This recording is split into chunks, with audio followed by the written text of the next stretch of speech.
Okay, तो next जो topic है हम जिसके बारे में हम बात करने वाले हैं वो है वुंड। ठीक है, तो वुंड क्या है? लाइक आप कह सकते हो कि घाव। ठीक है, तो घाव के बारे में हम क्या समझते हैं, लाइक कैसे डिस्क्राइब करेंगे? तो वुंड को डिस्क्राइब किया गया है कि एनी ब्रेकेज या डिसरप्शन इन स्किन इंटीग्रिटी, मतलब आपकी जो स्किन की इंटीग्रिटी है, मतलब जो आपका स्किन का लेयर है उसमें कोई ब्रेक आ रहा है, कोई डिस्ट्रप्शन हो रहा है, ठीक है, या आपके बॉडी सरफेस पर, तो उसको वुंड कहते हैं। वो कैसे हो सकता है? आपके physical means of injury, means या फिर इंजरी मतलब कोई फिजिकल तरीके से कोई हार्म हुआ हो या कोई इंजरी पहुंची हो आपके स्किन इंटीग्रिटी की लेयर्स पर, तो वो होता है वुंड। ठीक है, जिसमें आपको मीन्स एक घाव क्रिएट हो जाता है ना, घाव को ही कहते हैं वुंड।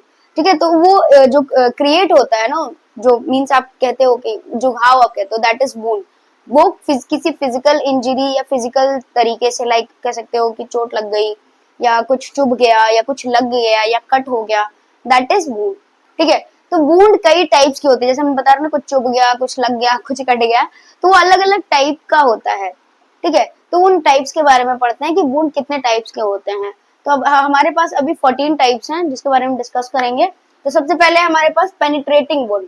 अब जैसे कि आप नाम से समझ रहे हो, पेनिट्रेट कर रहा है मतलब कुछ घुस रहा है। अगर आपकी स्किन की इंटीग्रिटी मतलब जो लेयर है उसमें कुछ घुस रहा है जिसकी वजह से आपको घाव देखने को मिलता है, वुंड देखने को मिलता है, दैट इज पेनिट्रेटिंग वुंड। मतलब क्या है? ब्रेक आउट इन स्किन, मतलब कुछ ऐसा है जो आपकी स्किन को ब्रेक करते हुए, आपकी इंटीग्रिटी को ब्रेक करते हुए आपके लेयर्स में जा रहा है, दैट इज पेनिट्रेटिंग वुंड। ठीक है, नॉन पेनिट्रेटिंग वुंड क्या है?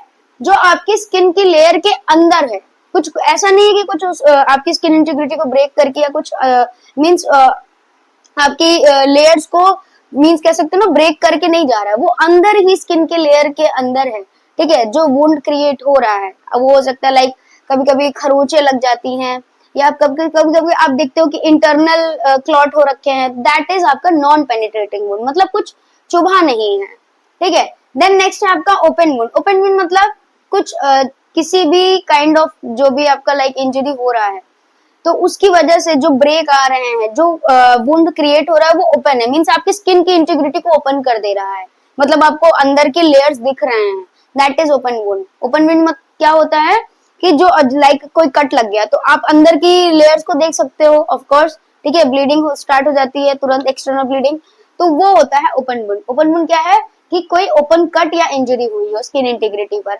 देन क्लोज्ड वुंड क्या होता है?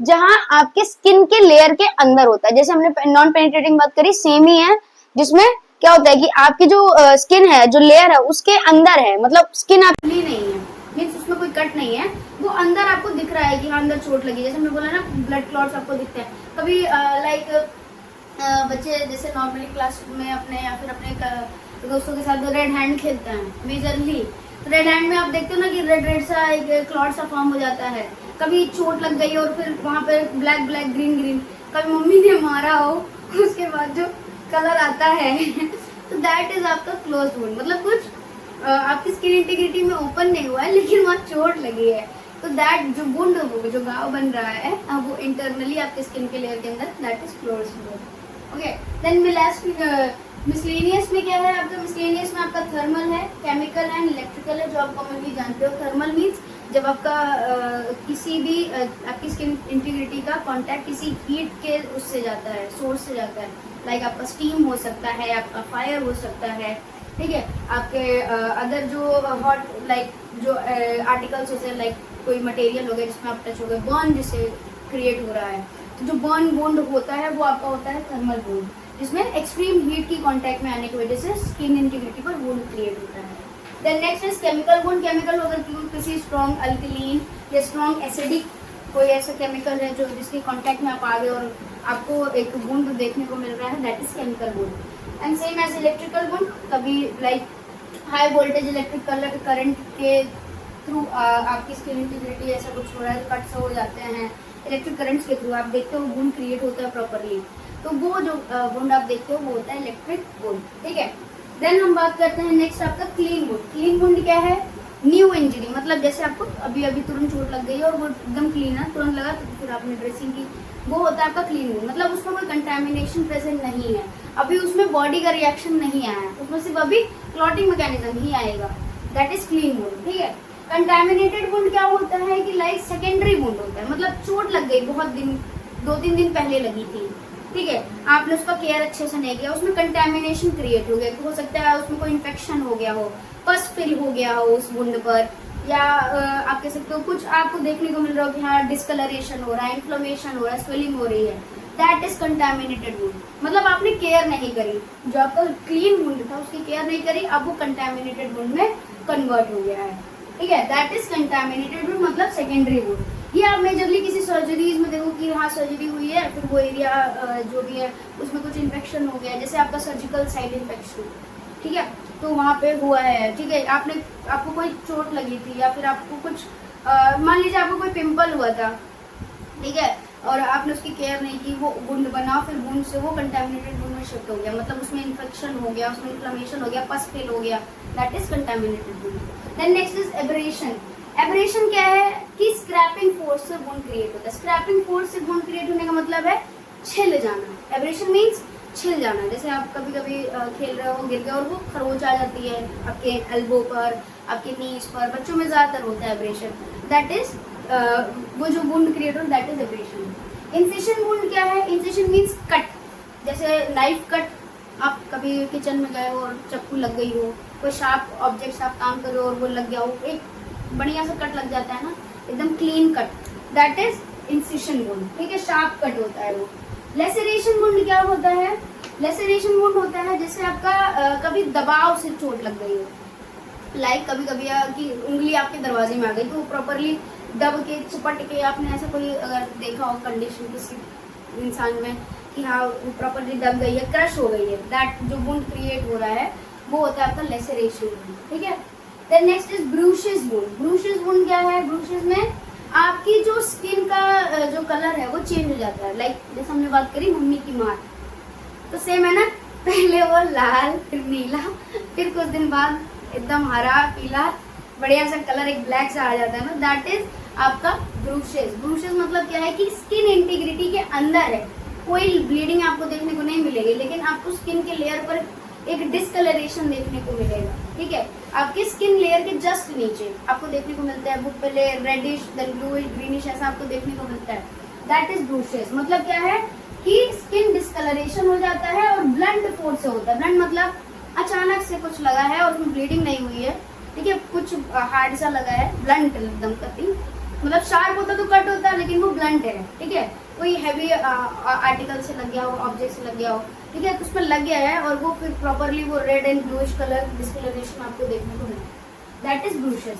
पंचर वुंड क्या है? सेम जो होता है वो पेनिट्रेटिंग वुंड की तरह होता है। पंचर मतलब कुछ पंचर करके गया है, लाइक आपकी निडल कभी अगर हो गई हो, लाइक आपको कभी निडल चुभ गई हो, कोई ग्लास मटेरियल मतलब घुस गया हो, ठीक है, कुछ भी हो, कभी कभी लाइक आप कोई काम करो और वो कुछ चुभ गया हो, दैट इज पंचर। मतलब वो आपकी स्किन की जो इंटीग्रिटी है उसको पंचर करते हुए जो क्रिएट हो रहा है wound, that is stabbed by a sharp object. Amputated wound क्या होता है कि लॉस ऑफ बॉडी पार्ट होता है। एम्पुटेटेड वुंड मतलब क्या है कि कुछ लाइक आप कोई काम कर रहे हो, या फिर आप कह सकते हो आप कुछ कोई मीन्स कह सकते हो जो नहीं करना चाहिए, एक्सपेरिमेंटल काम करते रहते हैं, कुछ कट हो गया और वो अलग हो गया, मेजरली आपने देखा कि उंगली कट के अलग हो गई, कान थोड़ा सा कट के अलग हो गया, ठीक है, कुछ टो फिंगर कट के अलग हो गई, या फिर ठीक है लोग की बहुत सारी चीज़ें होती है कि हाँ आपको दिखता है कि वो एम्प्यूटेट हो जाता है उस पार्ट से, ठीक है, तो वो होता है आप जो वुंड क्रिएट हो रहा है, मतलब जो पार्ट लॉस हो गया है मीन्स अलग हो गया है, दैट इज एम्प्यूटेटेड वुंड, ठीक है। देन आपका आता है bytes and stings. Bytes and sting बहुत कॉमन है, कुत्ते ने अगर कभी काटा हो, that is bytes and sting, ठीक है। तो जो वुंड क्रिएट हो रहा है बाइट से या स्टिंग से, स्टिंग से क्या होता है लाइक आपको कभी मधुमक्खी ने ये काटा हो तो वहाँ प्रॉपर इन्फ्लेमेट होके पस फेल होके ये सारी चीज़ें होती हैं, ठीक है, तो वो वुंड जो क्रिएट हो रहा है बाइट्स एंड स्टिंग्स ये उसमें आता है, ठीक है। तो these are types of wounds. अब बात करते हैं मैनेजमेंट कैसे करेंगे या फर्स्ट एड कैसे अप्लाई करेंगे टू द वुंड। ओके, तो जैसा कि हमने वुंड के बारे में बात किया, उसके टाइप्स के बारे में डिस्कस किया, अब हम बात करेंगे कि उसका फर्स्ट एड मैनेजमेंट क्या है। मतलब अगर हमें वुंड देखने को मिल रहा है तो हम ऐसा क्या फर्स्ट एड मैनेजमेंट अप्लाई करेंगे कि हम उसमें लाइक कंटामिनेशन भी ना होने दें, इन्फेक्शन भी ना होने दें, और उसको प्रॉपरली हम हील होने के लिए वो करें। ठीक है। सबसे पहले हमें ये देखना है कि कोई भी जहाँ पे भी हमें वुंड दिख रहा है वो साइड को मैसेज करेंगे और वहां पे कोई भी कंटेमिनेशन ना हो। मतलब कंटेमिनेशन लाइक अगर आपको वुंड दिख रहा है, मान लीजिए कोई है जिसको चोट लग गई है, आपको वुंड दिख रहा है, या किसी को पहले से वुंड आप ड्रेसिंग करने जा रहे हो, तो कंटेमिनेशन ना होने के लिए आपको पहले अपने जो हैंड्स है वो क्लीन करने है, मीन्स हैंड वॉश करना है या हैंड सैनिटाइज करना है, ठीक है। या फिर दूसरा जो एस्पेक्ट है कि उस वुंड के सराउंडिंग में जो भी आपको कोई गंदगी दिख रही है, लाइक कुछ घुस गया है, ग्लास है, स्टोन मटेरियल है, कोई ऑब्जेक्ट है, वो चीजें रिमूव करनी है। कोई कंटेमिनेशन आपको दिख रहा है तो वो आपको रिमूव करना है, ताकि जो फर्दर का ऐसा कोई चांसेस ना हो कि कंटेमिनेट होकर इन्फेक्शन क्रिएट हो, ठीक है। तो वो चीजें आपको ध्यान में रखनी है कि वुंड पे कोई कंटेमिनेशन आपको प्रमोट नहीं करना है। आपको अपने साइड से अपने हैंड वॉश वगैरह ये सारी चीजें करनी है, और उधर अगर वुंड में आपको कुछ दिख रहा है तो वो क्लीन करना है। देन ब्लीडिंग अगर हो रही है तो उस ब्लीडिंग को जेंटली आप प्रेशर अप्लाई करके रोक सकते हो। आप कॉटन गेज लीजिए, कॉटन आपके, या फिर आप नॉर्मली कॉटन भी लेके जैसे ही क्लीन कर लोगे अप्लाई कर दोगे और कुछ समय बाद ब्लीडिंग वुंड से रुक जाएगी, अगर वुंड माइनर है। मेजर है तो आपको तुरंत क्या करना है कि जो भी चीजें जैसे हमने बात करी, अगर मेजरली कुछ ज्यादा बड़ा ऑब्जेक्ट है, पंचर हो चुका है, पेनिट्रेट किया है, तो आपको उसको रिमूव नहीं करना, क्योंकि जैसे हमने बात करी ब्लीडिंग तेज हो जाती है लास्ट ब्लीडिंग में, हेमोरेज में, तो वो आपको रिमूव नहीं करना है। लेकिन अगर स्मॉल वुंड है, ठीक है, और आपको है तो वो चीजें आपको क्लीन करनी है। मेजरली है तो वो चीजों को आपको बस इतना ध्यान में रखना है, आपको ब्लीडिंग रोकनी है और आपको तुरंत मेडिकल एडवाइस के लिए जाना है। लेकिन अगर स्मॉल है, छोटा है वुंड, तो आपको उस रिमूव करना है और फिर ब्लीडिंग रोकने के लिए आप नॉर्मली कॉटन गेज आप अप्लाई करोगे, डायरेक्टली प्रेशर दोगे तो वो कुछ समय बाद थ्रू आपके क्लॉटिंग मैकेनिज्म वो ब्लीडिंग रुक जाएगी, ठीक है। ये आप करोगे। देन आपको क्या करना है, जैसे ब्लीडिंग आपको लग रहा है कि हाँ रुक गई है, आपको अब उस साइट को क्लीन करना है। जैसे मेजर वुंड्स होते हैं तो आपको तुरंत मेडिकल एडवाइस के लिए जाना है अप्लाई करके। और अगर शॉर्ट है तो आपको क्या करना है, आप खुद से अगर आप कर रहे हो तो उस साइड को पहले आपको क्लीन करना है, और क्लीन करना है आपको क्लीन रनिंग वाटर में, ठीक है। आपको नॉर्मली इतना भी वो नहीं कि बहुत एकदम प्रेशर है नल के पानी का, ऐसा नहीं। नॉर्मली रनिंग वाटर में आपको उस वुंड को क्लीन करना है, ठीक है। आपको कोई डायरेक्ट, जैसे बहुत से लोग होते हैं डायरेक्ट हाइड्रोजन परऑक्साइड अप्लाई कर देते हैं, डायरेक्ट कुछ केमिकल अप्लाई कर देते हैं, ये चीजें नहीं करनी है आपको। पहले आपको क्लीन रनिंग वाटर में उस वुंड को क्लीन करना है। एंड अगर आप कोई एंटीसेप्टिक सॉल्यूशंस यूज कर रहे हो, ठीक है, कोई डिसइंफेक्टिंग सॉल्यूशंस यूज कर रहे हो, ठीक है, तो वो आप ध्यान में रखिए कि उसको डाइल्यूट करके यूज करें, क्योंकि जो भी सॉल्यूशन आपके डेटॉल, सेवलॉन ये सारे आते हैं वो हाई इन कंसंट्रेशन होते हैं, उनका जो रेशियो होता है वो कंसंट्रेटेड होता है। तो आप उसको प्लीज एकदम क्लीन, और या फिर आप डिस्टिल्ड वाटर इफ अवेलेबल है, या फिर क्लीन वाटर में आप उसको डाइल्यूट करके देन आप अप्लाई करें, ठीक है। देन उससे आप क्लीन करें, लेकिन उससे पहले आपको क्या करना है, आपको क्लीन रनिंग वाटर में उसको आपको साफ करना है। देन आपका जो भी सॉल्यूशन आप यूज करना चाहते हो, डेटॉल और सेवलॉन, आपको अदर ऐसा मत करिएगा, please use antiseptic solutions, otherwise don't use anything. Running water much enough है, ठीक है। तो उसको डाइल्यूट कर ले पानी से, फिर आप उससे साइड को क्लीन करें। Go for doctor for major wounds, जो भी आपके मेजर वुंड है, प्लीज अगर आपको लग रहा है कि मेजर वुंड है, ठीक है, ताकि उसमें कोई इन्फेक्शन ना हो, और क्या बोलते हैं आपका जो वुंड है प्रॉपरली आप वुंड का केयर हो, तो please go for doctor. Minor wound है तो आपको क्या करना है, क्लीन करने के बाद ऑइंटमेंट अप्लाई करना। अब ऑइंटमेंट क्या, कोई भी ऑइंटमेंट नहीं अप्लाई करना है, एंटीसेप्टिक ऑइंटमेंट्स होते हैं जो वुंड के लिए होते हैं, स्पेसिफाइड आपके घर में अगर अवेलेबल है तो आप वो अप्लाई करें, और नहीं है तो आप पेट्रोलियम जेली, वैसलीन आप जानते हो उसमें कुछ नहीं होता है, वो एक जेली है बस, तो वो आप अप्लाई कर सकते हो। वो अप्लाई करने से क्या होगा, उस साइट का जो भी मॉइस्चर कंटेंट हो मॉइस्चराइज रहेगा वो एरिया, मतलब वहां पे ड्राइनेस नहीं करता, क्योंकि ड्राइनेस होती है तो वुंड और मींस फैलता है, ठीक है। लेकिन जब मॉइस्चर रहता है तो वो जल्दी हील करता है, ठीक है। तो स्किन मॉइस्चर बना रहेगा। आप सिंपली पेट्रोलियम जेली भी अप्लाई कर सकते हो। कवर करना है फिर साइड को, क्या करना है, आप कॉटन गेज एंड जो भी बैंडेज है आपको उससे साइड को कवर करना है और ड्रेसिंग अप्लाई करनी है। ध्यान में रखना है कि आपको ड्रेसिंग रेगुलरली चेंज करनी है। जब आप ड्रेसिंग चेंज करते हो तो आप इतना ध्यान में रखिए कि जो आपका वुंड है वो हील कर रहा है या नहीं, ये आपको एसेस करना है। क्योंकि जब आप क्लीनिंग करोगे तो आपको पता है कि हाँ पहले इतना बड़ा वुंड था, अब सही हो रहा है, हील हो रहा है, या कोई स्वेलिंग अराइज हो रही है, या कोई पस फिल हो रहा है, या कलर चेंज हो रहा है वुंड का, या उसमें से कोई स्मेल आ रही है, ऐसा कुछ अगर आपको लगता है तो प्लीज गो फॉर डॉक्टर। ठीक है, आपको अपने साइट को एसेस करना है और ड्रेसिंग रेगुलरली चेंज करनी है।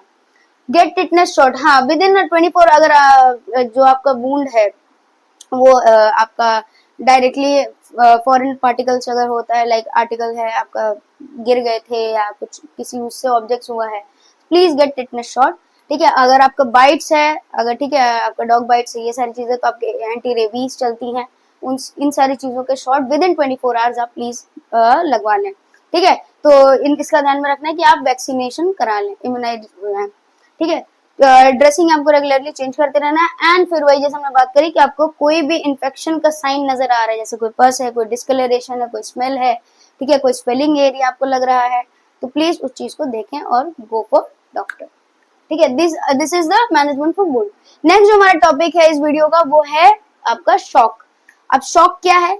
शॉक आप कह सकते हो इन कॉमन टर्म्स या कॉमन मींस इजीली लैंग्वेज में अगर हम डिस्क्राइब करना चाहें तो शॉक एक ऐसा क्रिटिकल कंडीशन है जिसमें जो ब्लड आपके वाइटल ऑर्गन्स तक पहुंचना चाहिए। वाइटल ऑर्गन्स मतलब आपके हार्ट, आपका ब्रेन, आपके लीवर, आपके किडनीज, इन सबको जो लेवल ऑफ आपका कह सकते हो ऑक्सीजन या ब्लड पहुंचना चाहिए वो रिड्यूस हो जाता है, तो शॉक अराइज होता है। अब ये क्या होता है ऐसे डिटेल में पढ़ते हैं। शॉक क्या है? Is a critical condition in which blood circulation towards the vital organ is depleted. मतलब जो आपके बॉडी में ब्लड सर्कुलेट करता रहता है हमेशा, कभी रुकता नहीं है। अगर रुकता है तो क्या होगा? आपके ऑर्गन्स को ब्लड नहीं मिलेगा। ब्लड नहीं मिलने का मेजर चीज क्या है कि आपके ऑर्गन्स को ऑक्सीजन नहीं मिलेगा। ठीक है, ब्लड अगर नहीं जाएगा तो ऑफकोर्स, क्योंकि ऑक्सीजन ब्लड से ही जाता है, थ्रू द ब्लड सेल्स ही आपकी ऑक्सीजन कैरी करती हैं। ठीक है, मीन्स आपकी आरबीसी ऑक्सीजन कैरी करती हैं। तो अगर आपकी आरबीसी वहां तक पहुंच ही नहीं पा रही है, ब्लड आपका वहां ऑर्गन तक पहुंच ही नहीं पा रहा है, ऑक्सीजन पहुंचेगा नहीं, जो उनकी डिमांड है। ठीक है, हार्ट की भी तो डिमांड होती है, ब्रेन का भी ऑक्सीजन लेवल अगर कम होता है तो वो अनकॉन्शियस होने लगता है। ठीक है, तो वैसे ही क्या बोलते हैं कि जो आपका ऑक्सीजन डिमांड आपके जो ऑर्गन्स करते हैं, ठीक है, अगर वो नहीं हो पा रहा है तो धीरे धीरे उनकी फंक्शनिंग डिमिनिश हो जाती है, या आप कह सकते हो उनकी जो फंक्शनिंग है वो कम हो जाती है। जैसे अगर फॉर एग्जांपल आपकी गाड़ी में आप पेट्रोल डीजल वो करते हो, अगर पेट्रोल और डीजल खत्म हो जाए तो गाड़ी बंद पड़ जाती है। सेम एज अगर आपके ऑर्गन्स में ऑक्सीजन या मीन आप कह सकते हो ब्लड नहीं पहुंच पा रहा है तो आपके ऑर्गन्स क्या हो जाएंगे? बंद पड़ जाएंगे, जिसकी वजह से आपकी बॉडी की फंक्शनिंग भी रुक जाएगी, और रुकने से क्या होगा? It can cause a death to the person. ठीक है, तो शॉक क्या है कि एक ऐसा क्रिटिकल कंडीशन है जिसमें जो आपके वाइटल ऑर्गन्स हैं उन तक ब्लड या फिर आप कह सकते हो ऑक्सीजन नहीं पहुंच पाना इज शॉक। ठीक है, ब्लड मेजरली ब्लड ही कहते हैं क्योंकि और भी न्यूट्रिएंट्स जरूरी होते हैं जो ब्लड में ही कैरी थ्रू होती हैं, लेकिन मेजरली ऑक्सीजन की बात होती है। ठीक है, तो ब्लड नहीं पहुंच पाना आपके वाइटल ऑर्गन्स तक, दैट इज शॉक। वो जो क्रिएट होता है कंडीशन वो होता है शॉक। ठीक है, तो यहाँ बात करते हैं is a critical condition in which blood circulation towards the vital organ is depleted. मतलब जो ब्लड सर्कुलेशन है वाइटल ऑर्गन तक पहुंचना चाहिए था वो नहीं पहुंच पा रहा है। ठीक है, और blood supply becomes low, unable to complete the demand of organ vital functioning, या फिर इतना कम हो जाना ब्लड सप्लाई का ऑर्गन्स तक कि उनके जो डिमांड थी, जो उनकी फंक्शनिंग के लिए डिमांड थी कि हाँ हमें हमें इतना ब्लड चाहिए, इतना ऑक्सीजन चाहिए, इतनी डिमांड लेकिन वो नहीं पहुंच पा रहे, तो धीरे धीरे क्या होंगे? वो उनकी जो फंक्शनिंग होगी ना वो एकदम कम हो जाएगी, और जिससे क्या होगा? बॉडी की फंक्शनिंग भी रुक जाएगी। लाइक आपके अगर ब्रेन को प्रॉपरली ब्लड सप्लाई नहीं मिल रहा है तो आपका ब्रेन काम करना बंद कर देगा, ब्रेन काम करना बंद किया तो बॉडी भी बंद पड़ जाती है। ठीक है, तो ये चीजें हैं। तो शॉक क्या है कि आपके वाइटल ऑर्गन्स को जो ब्लड सप्लाई चाहिए वो नहीं पहुंच पा रही है या बहुत कम पहुंच पा रही है जितनी उनकी डिमांड है, जिसकी वजह से एक कंडीशन अराइज होती है, critical condition, that is shock. क्या होता है कि उनकी वाइटल जो फंक्शनिंग होती है वो भी रुक जाती है, जिसमें क्या होता है? Result death. ठीक है, तो दिस इज शॉक। अब शॉक के कॉजेस क्या, ऐसा क्यों होता है कि ब्लड क्यों नहीं पहुंच पा रहा है वाइटल ऑर्गन्स तक? तो वो हो सकता है किसी ट्रॉमा की वजह से, या फिर बहुत ज्यादा ब्लड लॉस हो गया, जैसे सीवियर हेमोरेज कंडीशन अराइज हो गई हो, ब्लड ज्यादा लॉस हो गया तो वो ऑर्गन्स तक पहुंच ही नहीं पा रहा है। ठीक है, कोई एलर्जिक रिएक्शन हो गया हो बॉडी में, आपके हाइपर सेंसिटिविटी रिएक्शंस होते रहते हैं। ठीक है, कोई सीवियर इन्फेक्शन हो गया हो, इन्फेक्शन की वजह से ब्लड में इन्फेक्शन है, वो ब्लड जा तो रहा है लेकिन वो ब्लड यूज का नहीं है ऑर्गन्स के लिए। ठीक है, इन्फेक्शन हो रखा है। कोई पॉइजनिंग हो, ठीक है। ऑफ कोर्स पॉइजन ब्लड तो ऑर्गन अपने उसमें यूज में नहीं लाएंगे, ठीक है। या फिर आप कह सकते हो अगर वो करते भी है तो वो ऑर्गन भी पॉइजन हो जाएगा ना, ठीक है। तो पॉइजनिंग है, कोई सीवियर बर्न हो गया हो, सीवियर बर्न में भी यही कंडीशन अराइज होती है, बॉडी का ऑक्सीजन लेवल बहुत कम हो जाता है, ठीक है। कोई कार्डियक फेलियर हो, मतलब आपका हार्ट ही ब्लड पंप नहीं कर पा रहा है आपके ऑर्गन्स तक, ठीक है।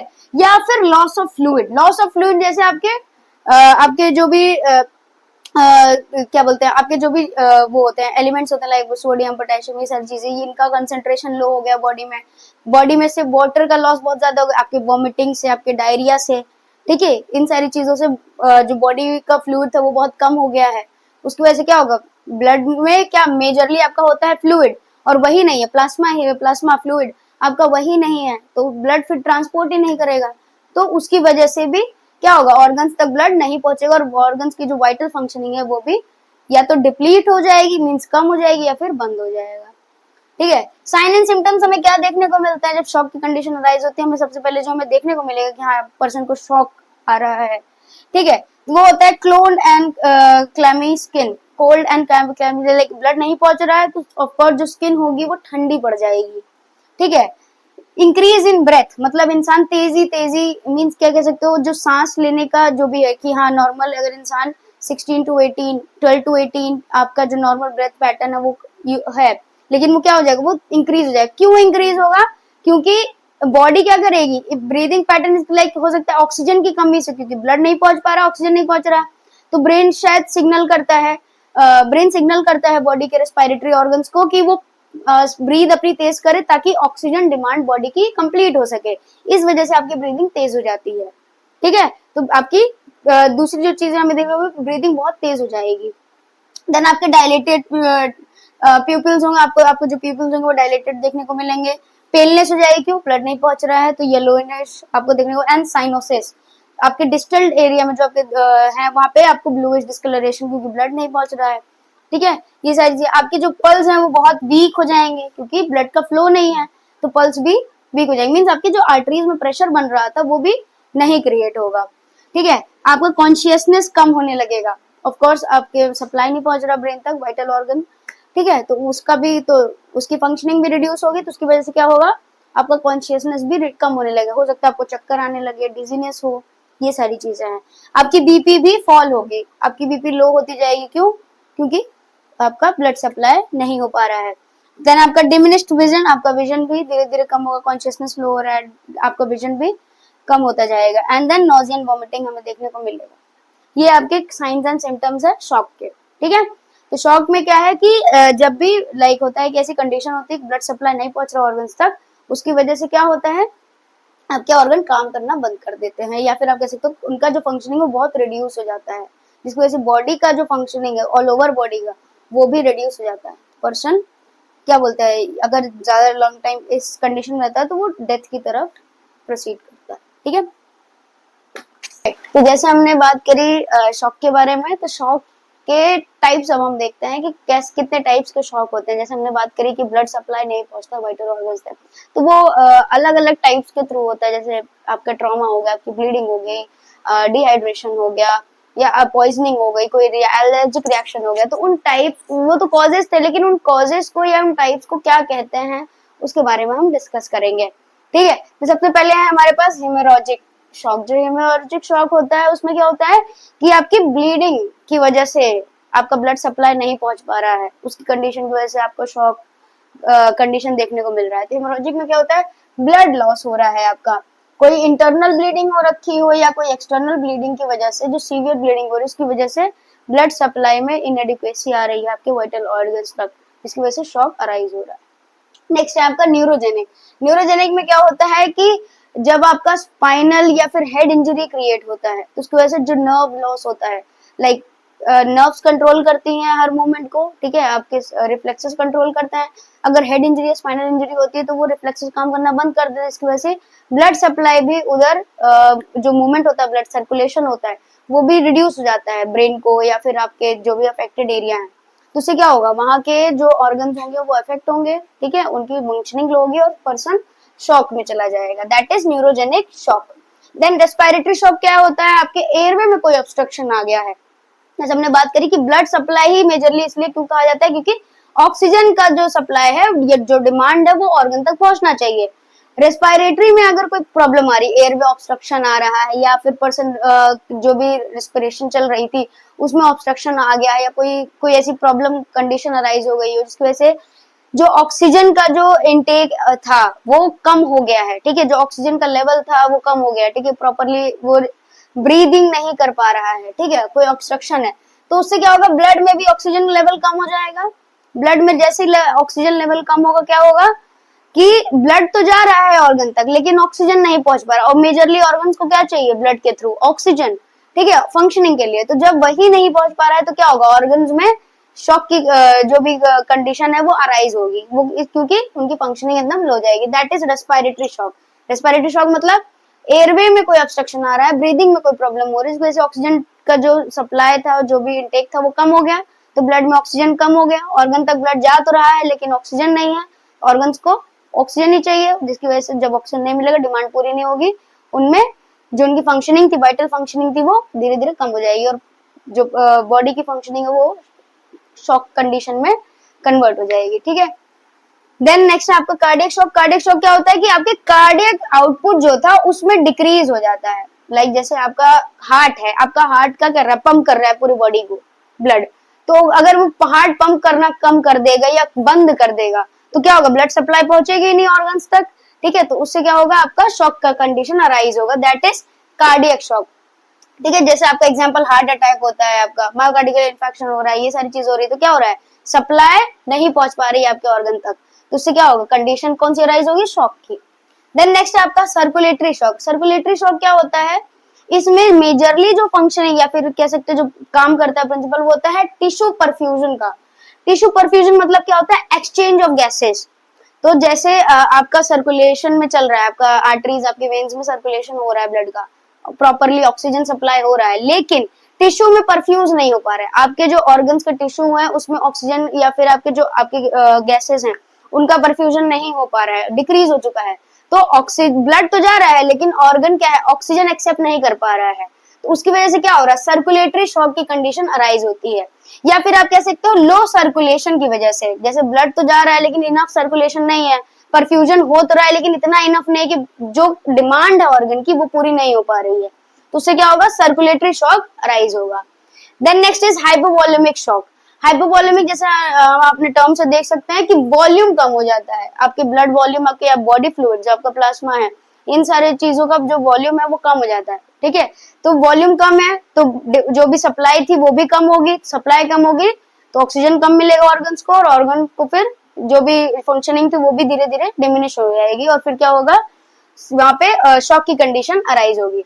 ये कैसे हो सकता है, आपका डिहाइड्रेशन की वजह से हो सकता है, या कोई ब्लड लॉस हो चुका है, वॉल्यूम कम हो गया है बॉडी में ब्लड का, इस वजह से अराइज होता है। Then next is metabolic shock.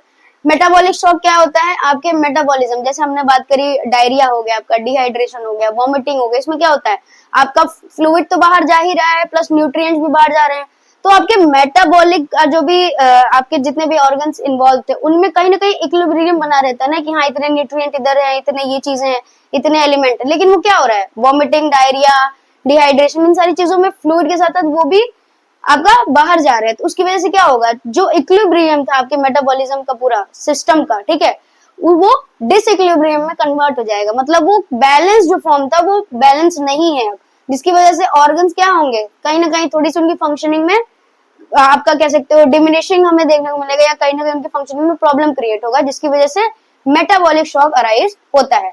Metabolic shock क्या है कि बायोकेमिकल डिसइक्विलिब्रियम अराइज होती है। ये कैसे हो सकती है, आपका जैसे जैसे हमने बात करी डिहाइड्रेशन, आपका डायरिया हो गया, आपका वॉमिटिंग हो गया, जिसमें आपका बॉडी फ्लूइड प्लस न्यूट्रिएंट भी बाहर जा रहा है, ठीक है। Then next is septic shock. Septic shock क्या है कि किसी इन्फेक्शन की वजह से आपके जो ब्लड सर्कुलेशन है उसमें इन्फेक्शन, आपके आरबीसी में कोई इन्फेक्शन हो गया, आपके ब्लड के कंपोनेंट्स में इन्फेक्शन हो गया, उसकी वजह से ब्लड जा तो रहा है ऑर्गन तक लेकिन वो यूज में नहीं है, ठीक है, क्योंकि वो इन्फेक्टेड है, तो उसकी वजह से ऑर्गन्स क्या कर पाएंगे कि ऑक्सीजन तो वो ले नहीं सकते इन्फेक्टेड, या फिर अब ले रहे हैं तो वो भी इन्फेक्ट हो रहे हैं, उसकी वजह से उनकी फंक्शनिंग क्या होगी, लो हो जाएगी और शॉक की कंडीशन अराइज होगी, that is septic shock. Then आपका आता है एनाफिलिटिक शॉक। एनाफिलिटिक शॉक होता है आपका ऑटो इम्यून रिस्पॉन्स, आपका कह सकते हो आपके बॉडी के अंदर कोई एलर्जिक रिस्पॉन्स हुआ हो, हाइपर सेंसिटिविटी रिएक्शन कोई हुआ हो, जिसकी वजह से आपके जो ब्लड सेल्स थे उनमें कोई एलर्जिक रिएक्शन हो, या फिर ऑर्गन के टिश्यूज में कोई रिएक्शन हुआ जिसकी वजह से वो जो कह सकते हो ऑक्सीजन का एक्सचेंज था या फिर जो सर्कुलेशन पहुंच रहा था उसमें कहीं ना कहीं उनके फंक्शनिंग में प्रॉब्लम आई हो, जिसकी वजह से क्या होता है वो ऑर्गन्स शॉक में चले जाते हैं। ठीक है, दैट इज मतलब ऑर्गन फेलियर क्रिएट होता है, तो वो होता है आपका एनाफिलेटिक शॉक। अगर ये एनाफिलेटिक शॉक आपके हार्ट में अराइज हो रहा है, आपके ब्रेन में अराइज हो रहा है, तो पूरी बॉडी ही काम करना बंद कर देगी। अगर किडनी में भी इवन होता है तो भी फंक्शनिंग में बहुत ज्यादा डिस्टर्बेंस क्रिएट होगा। Then next is traumatic shock. Traumatic shock क्या है, जैसे टर्म्स में है कि ट्रॉमा, किसी इंजरी, कोई मेजर कोई इंजरी हो गई हो, कोई ट्रॉमा हुआ हो जिसकी वजह से सीवियर ब्लीडिंग हो गई हो, इंटरनल हो सकती है, एक्सटर्नल हो सकती है। ठीक है, इंटरनल ब्लीडिंग भी आपका शॉक ही क्रिएट करे, क्योंकि जहां तक ब्लड जाना चाहिए तो वो तो ब्लीडिंग में जा रहा है आपके इंटरनली, तो वो ब्लड नहीं पहुंच पा रहा, दैट इज ट्रोमैटिक शॉक। ठीक है, देन आपका आता है इंसुलिन शॉक, ये न्यूली एडेड है आपके।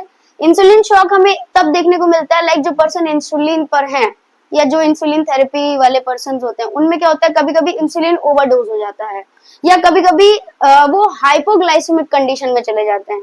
तो उससे क्या होता है कि उनका ग्लूकोज लेवल कम हो गया है ब्लड में, तो वो जब वो मीन जो सप्लाई या जो डिमांड थी ऑर्गन्स की वो पूरी नहीं हो पा रही है, तो उसकी वजह से उनके फंक्शनिंग में कहीं ना कहीं प्रॉब्लम आ रहा है, जिसके कारण क्या होगा, हमें शॉक की कंडीशन देखने को मिलती है, that is insulin shock. Then next है आपका कॉमनली आप जानते हैं इलेक्ट्रिक शॉक। इलेक्ट्रिक शॉक क्या होता है, जो आपके इलेक्ट्रिक करंट, हाई वोल्टेज अगर कोई करंट पास हो रही है आपकी बॉडी के थ्रू, इलेक्ट्रिक करंट की वजह से जो आपके बॉडी में डिस्ट्रप्शन होता है वो होता है आपका इलेक्ट्रिक शॉक। तो ये थे आपके टाइप्स ऑफ शॉक जो मेजरली हम पढ़ते हैं। ठीक है, अब शॉक में हम फर्स्ट एड मैनेजमेंट क्या करेंगे उसके बारे में जानते हैं। तो फर्स्ट एड मैनेजमेंट के सबसे पहले है कि जो भी पर्सन है, अच्छा ये नॉर्मली आपका जो भी शॉक है लाइक आपको दिख रहा है कि आप मैनेज कर सकते हो या फर्स्ट एड अप्लाई कर रहे हो, जब तक मेडिकल असिस्टेंट नहीं आ रहा है वो तब तक के लिए है। शॉक में हमें, शॉक एक क्रिटिकल कंडीशन है, शॉक के लिए आप हमेशा मेडिकल एडवाइस या मेडिकल असिस्टेंस की नीड पड़ती है या आपको जाना पड़ेगा। तो हमेशा सबसे पहला होता है कॉल फॉर एम्बुलेंस। अगर आपके पास कोई शॉक का पेशेंट है हमेशा आप एम्बुलेंस के लिए कॉल करें। ठीक है, और जब तक आपका मेडिकल असिस्टेंस नहीं आ रहा है, अवेलेबल नहीं हो रहा, तब तक आप ये चीजें अप्लाई कर। तो मैनेजमेंट में क्या है कि आपको विक्टिम को रीअश्योर करना है कि विक्टिम कॉन्शियस है या अनकॉन्शियस है। ठीक है, आपको रीअश्योर करना है। अगर अनकॉन्शियस है तो आपको जो आपके क्या बोलते हो कि मेन जो चीजें हैं वो आपको अप्लाई करनी है, मींस क्रिटिकल चीजें। क्रिटिकल कंडीशन है, वो अनकॉन्शियस है, वो रिस्पॉन्ड नहीं कर रहा है, तो क्रिटिकल कंडीशन में आपको क्या करना होता है कि आपको पेशेंट को रिससिटेट करना है। रिससिटेट करने का जैसे जो फॉर्मेट था या जो मेथड था वो था डॉक्टर्स एबीसीडी, जो हमने फर्स्ट एड के वीडियो में पढ़ा था, वो आप उसमें चेक कर सकते हैं। तो रिससिटेशन का जो भी प्रोसेस आप वो तुरंत अप्लाई करिए, क्योंकि पेशेंट क्या है, अनकॉन्शियस है, आपको कोई रिस्पॉन्स नहीं मिल रहा है। तो पेशेंट की डेथ मींस एक होता है ना कि कॉम्प्लिकेशन या फिर एक सीवियर कंडीशन में क्या हो सकता है, डेथ, तो वो ना हो उसके लिए आपको उस क्रिटिकल कंडीशन को ओवरकम करना है, रिससिटेट करिए। रिससिटेट में मेजर चीजें हैं कि आपको एयरवे चेक करना है, कोई फॉरेन पार्टिकल, कोई ऑब्जेक्ट, कोई एस्पिरेशन ऐसा कुछ है नहीं, कोई सिक्रेशन नहीं है। ठीक है, ये सारी चीजें आपको चेक करना है, कोई टाइप की है तो फिर आप तुरंत पर्सन को सीपीआर प्रोवाइड करिए, मींस रिससिटेट करिए, यहाँ पे जब तक मेडिकल असिस्टेंस नहीं आ रही है। और हमेशा ये ध्यान में रखिए कोई चोकिंग ना हो। चोकिंग से क्या होगा, एयरवे ऑब्स्ट्रक्शन होगा, एयरवे ऑब्स्ट्रक्शन होगा तो फिर ब्रीदिंग लेना पॉसिबल नहीं है, ब्रीदिंग पॉसिबल नहीं तो ऑफ कोर्स आपका रेस्पिरेटरी शॉक हो सकता है या other conditions, critical condition arise हो सकती है, ये ध्यान में रखें।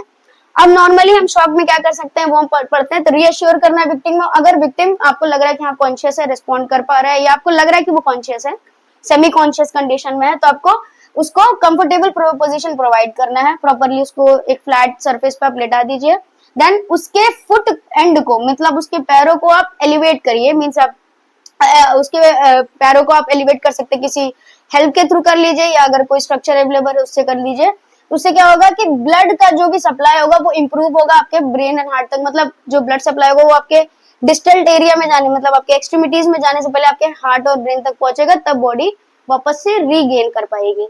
ठीक है, अगर कोई हेड इंजरी हुई है, जैसे हमने ट्रोमैटिक शॉक के बारे में जाना, कोई ट्रॉमा हो गया है, आरटीए केसेस हैं, तो कोई हेड इंजरी है तो हेड को स्लाइटली थोड़ा सा ऊपर कर दें, क्योंकि ज्यादा प्रेशर पड़ेगा तो वो और कॉम्प्लिकेशन अराइज करेगा।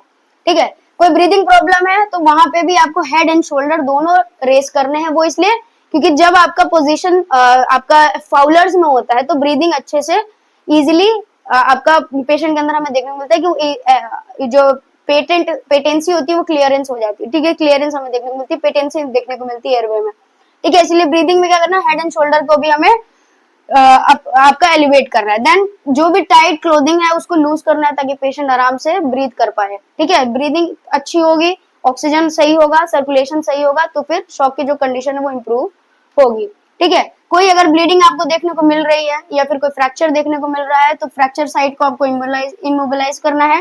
कोई ब्लीडिंग है तो जैसे हमने ब्लीडिंग और हेमोरेज के लिए बात करी थी कि आपको डायरेक्ट प्रेशर अप्लाई करना है, माइनर है तो आप वो आप फर्स्ट एड उसका अप्लाई कर सकते हो, मेजर है तो आपको डायरेक्ट प्रेशर तब तक अप्लाई करना है जब तक वो ब्लीडिंग रुकती नहीं है, ठीक है।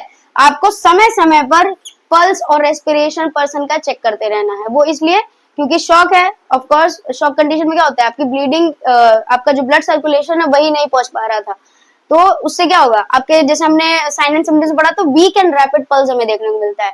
जब नॉर्मलाइज होगा तो पल्स नॉर्मल कंडीशन में आना शुरू हो जाएगी, मतलब वीक नहीं रहेगी, आपको फिर पल्स महसूस होने लगेगी, आप फील कर पाओगे, ठीक है। रैपिडनेस की जगह वो धीरे धीरे नॉर्मलाइज होना शुरू हो जाएगी, तो इसीलिए आपको पल्स चेक करते हैं। रेस्पिरेशन इज मोस्ट इंपॉर्टेंट, क्यों, क्योंकि उससे क्या होगा, जो ब्रीदिंग जब सही होगी तो ऑक्सीजन सप्लाई भी ठीक होगी और फिर ऑर्गन भी रीगेन करेंगे।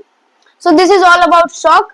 तो आज की वीडियो में हमने डिस्कस किया ब्लीडिंग एंड हेमोरेज, एंड फिर हमने बात की वुंड केयर के बारे में, या फिर हम वुंड पर कौन से फर्स्ट एड अप्लाई कर सकते हैं, एंड देन हमने बात करी शॉक के बारे में। बाकी के जितने भी फर्स्ट एड मैनेजमेंट है वो हम बात करेंगे नेक्स्ट वीडियो में। मिलते हैं नेक्स्ट वीडियो में।